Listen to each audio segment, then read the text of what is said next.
அந்தோனியர் கோவிலில் தொடங்கிட்ட பயணத்தை முழுசா செலுத்திட்டோம் அம்மா மேல கவனத்தை.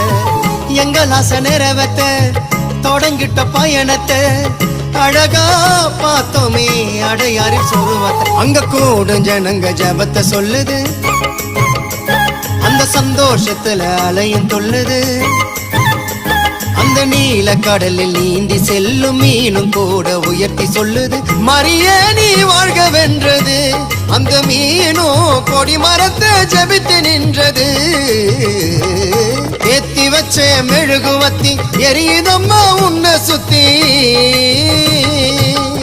அருள் நிறைந்த மரியே வாழ்க, கர்த்தரும் உடனே பெண்களுக்குள் ஆசீர்வதிக்கப்பட்டவர் நீரே. உம் திருவயிற்றில் கனியாகிய இயேசுவும் ஆசீர்வதிக்கப்பட்டவரே. ஆமென்.